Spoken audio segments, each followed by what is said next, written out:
Okay, so welcome to another video. This one's going to be a little different because I have to give you guys a rave review of Last Call at the Nightingale by Catherine Shellman. It could possibly be my favorite book of 2023. It's possible. I keep saying this. I feel like I've said this for a lot of books this year, but I keep reading these just insanely good books. And I have so many thoughts on this book. I was like, this cannot wait till a wrap up. Number one, like I can't wait that long. And it also just, if I waited till the wrap up with, I have so many things to say about this. It could not wait till the wrap up. It would take up way too much time in the wrap up. And just, I need to tell you guys because it's amazing. And I feel like nobody is talking about this book. It didn't even, like, this is the type of book that I feel like should have won or at least been nominated for a Goodreads Choice Award for last year in 2022 when this book came out, and it didn't. It wasn't nominated, it wasn't anything. It's not even a bestseller. None of that. And everyone needs to read this book, so let's get into why. Okay, so you're gonna see me looking down at my notes a lot while I'm going through because I don't want to miss any of these points that I want to make about this book. So first we're going to talk about the time period. It's taking place in the 1920s, and you do not forget that while you're reading this book at all. I loved the backdrop we are in because a lot of the times we are in the speakeasy, the Nightingale speakeasy, and it's I love that it's a queer safe place. Like, it's the one place Vivian can be the main character who is bisexual. It's the one place Vivian can be where no one bats an eye.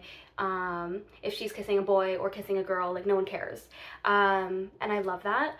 I also liked how white male privilege was definitely something that you noticed throughout the book, because one of the love interests of Vivian is a white man, and he's rich and he's got money, and it's a whole thing. And there are like multiple times where like it's like we stop for a second and we're like, and like Vivian like calls him out or something on something, or if it's not Vivian calling him out on something, it's B or Danny calling him out on something, like, hey, we get it, like, we know you have privilege or whatever and you don't have to worry about these things, but we do have to worry about these things. And so, and I really like that aspect of it because I feel like we don't. I've read historical fiction in the past, and I don't remember other historical fiction maybe touched on it, but I feel like a lot of the historical fiction I've read in the past has not touched on that, or like acknowledged it, if you know what I mean. But there's even times when he does something, he wants to do something for Vivian to like help her or whatever, and she's like, no, stop, what are you doing, stop it. And it's kind of like I love it. It also acknowledged that Vivian is a white main character, obviously, because it's written by a white woman. So she's a white main character, and her friends are people of color. Her best friend B is black, and her other friend is Chinese. And we are reminded throughout the book that their experiences are different from Vivian's and Leo's, the white man. We are reminded multiple times throughout the book, and it's acknowledged that their situations are different. And I liked being reminded of that. I kind of touched on the diversity in this book a little bit in my last point, but I want to go over it a little bit more in depth. The main character is bisexual. She's got a male love interest and a female love interest. The female love interest, we are never told what her sexuality is, but it's so it's either like lesbian, bi, pan, I don't know. We don't know. But there is that. And then I mentioned that, like, her friends are, she has a black friend and a Chinese friend, and there were sensitivity readers for this. I was reading the book and I was like, I feel like there's gotta be sensitivity readers for this, just because of the way that the race of those characters were acknowledged, and the moments that we got with that. I was like, this feels like she had help with this, and I was like, did she use sensitivity readers? You don't see that very often. You definitely don't see sensitivity readers used that often, but I flipped to the back of the book and she did use sensitivity readers, which I was really impressed by, because again, you don't see that a lot often. And I can't say for certain that the representation that was provided in this book is good, because look at me. So I can't say for certain that it was good, but I will say that sensitivities readers were used, and I didn't see any of the things that white authors have been called out for in the past in terms of bad representation. I didn't see that here. There could be things that I am missing, obviously.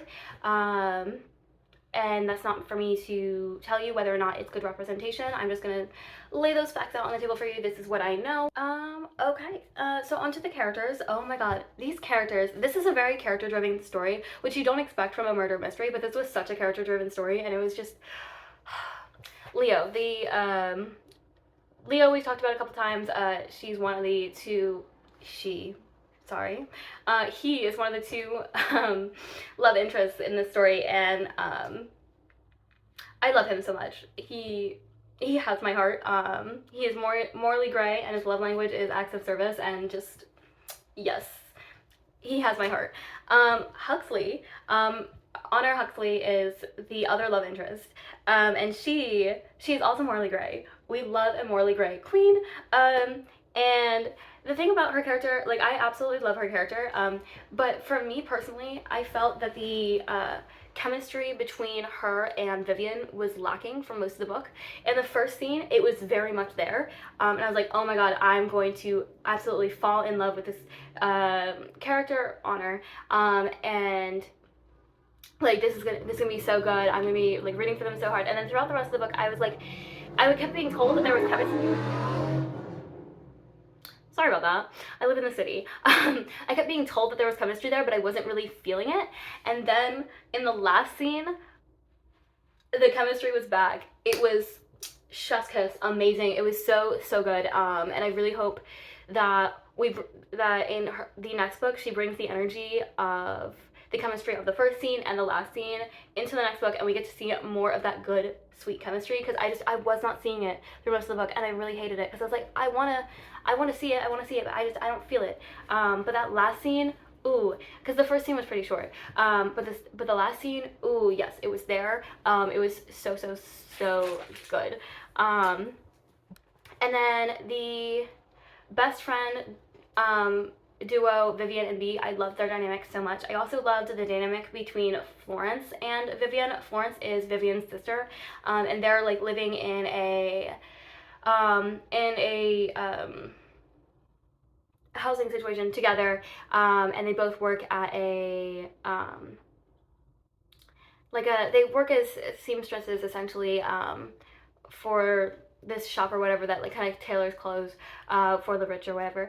And I loved the dynamic between Florence and Vivian, because they were such opposites. Because Florence was very much so like, I go to work, I come home, I am good, respectful, upstanding citizen, I'm just gonna work until I die, I've kind of accepted my lot in life, etc. Whereas Vivian is very much so, I don't care about being a respectable citizen. There was actually, you know what, there was a really good quote about that specifically. Hold on one second.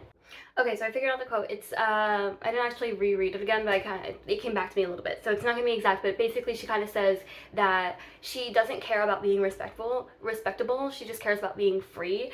And so like she goes to the like speakeasy and stuff like that, very, very different from Florence and how Florence is living her life. And Vivian is very much so like, she wants to figure out a way to have a better life. And Florence just does not get that at all, and I love their dynamic for that.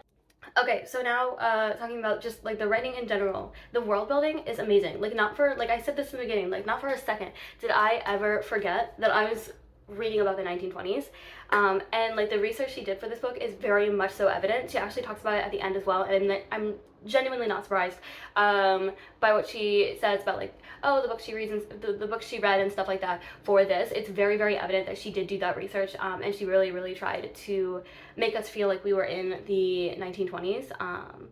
So yeah, and the other thing is, this book is a murder mystery. Like, it's called a mystery, it says it on the cover, a mystery, but I personally do not believe that the mystery is really the story.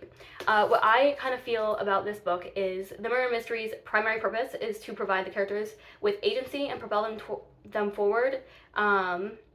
And that the story itself is more about the characters, their desires outside of the murder, and their relationships to each other. That's how I feel about the story. That's what kept drawing me in. It wasn't really the murder at all. It was about like these characters. I wanted to know what was happening with these characters. I wanted to know where they were headed, and that's the part that made me not want to put this down, and also just the immersion of being in the 1920s. I've always been a fan of reading books that take place in that era. I love that era so much. And yeah, so what really drew me in here was like the atmosphere of how immersive she really made the 1920s feel, and then also just the characters themselves. They very much so were the showstoppers of the story. Not the murder, it was this. I felt like when we got the murderer reveal, when we finally had the reveal of who the murderer was, it felt very incidental to me, like, oh, so this is like she kind of finds it out, and it's not anticlimactic in that like it wasn't a good reveal or anything like that. It wasn't even anticlimactic, because anticlimactic makes it feel like you were expecting something big and then you didn't get it. It was just like it was treated almost, it felt almost as if it was just like another plot point, just like, let's tie up this plot real quick, and then like let's just neatly tie this into a bow. Not real quick, it wasn't like sloppy or anything, but like let's tie this into a neat little bow and move on. It wasn't it felt very intentional, but it did not feel like it was super big and super important, if that makes sense. So yeah, that's kind of how I felt about that. It was just like such a smartly, just in so many ways, this was just such a smartly written masterpiece. Okay, so initially when I finished this book, I was like, what on earth are we going to do in a sequel? Because I know there's one coming out June 6th. Cannot wait. Like, I knew there was a sequel coming out, but I was like, where are we going to go with this? Because, like I said, like, the murder felt very, like, incidental. Like, I really wanted to, obviously I wanted to see more of the characters, because the ending of this book, everything was looking up for all the characters. I was like so happy and excited for all of them. Like, they all were kind of heading in the direction of their like kind of happy ending, if you will. And I was like, where are we gonna go with this? Because the murder's wrapped up. Are we gonna have another murder? Because like Vivian doesn't even want to be involved in this really. Like, what's gonna happen here? And then I read the summary of what's to come in the next book, and oh my god, let me tell you about it. Let me tell you about it.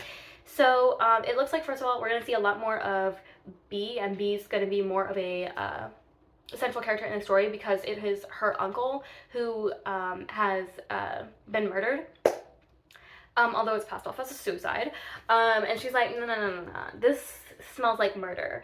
And then it also seems to be like an even heavier focus than this book was, on the realities and struggles of life in the 1920s, just because it's talking about like there's a blackmailer targeting poor people for their possessions with threats of poison if they don't comply, and that's kind of how her B's uncle ended up dead. And so now everyone's kind of like, it's a very like scary situation, and Vivian's the people in Vivian's like tenement building or whatever you call it are like not safe and stuff like that, and just like the people that are working at the speakeasy aren't safe. I'm going to quote the last paragraph of the summary from the storygraph, and just tell me this does not sound amazing. Death is always a heartbeat away in Jazz Age New York, where mob bosses rule and the back alleys and cops take bootleggers' hush money. But not whatever, this is not a fantasy, but whoever is targeting Vivian's poor and unprotected neighbors is playing a different game. With the Nightingale's dangerously lovely owner, Honor, worried for her employees' safety, and B, determined to discover who was responsible for her uncle's death, Vivian once again finds herself digging through a dead man's past in hopes of stopping a killer. Like, sign me up. I'm so freaking excited for this book. I'm honestly considering pre-ordering it. Like, I don't pre-order a lot. I've pre-ordered exactly 2 other books in the past. But this book needs to get the love. This series needs to get the love it deserves. And I feel like I really need to pre-order it. So like, because I know pre-ordering is like kind of how they determine like New York bestsellers and stuff like that. Like if it gets a certain number of pre-orders, then it's a New York Times bestseller or whatever. So I'm kind of considering pre-ordering it. I've only done it twice in the past, but I don't know. But yeah, so I might be pre-ordering this. And the fact that I'm even considering it tells you how good of a book this is. So just read it. Everyone, read this book. Read the sequel when it comes out June 6th. Hell, even pre-order it if you want. But yeah, people need to know about this book. Okay, so that's all my thoughts on Last Call at the Nightingale. I rated it 5 stars, of course. If I could rate it higher, I would. I highly recommend everyone check this book out. And I will see you guys in the next video.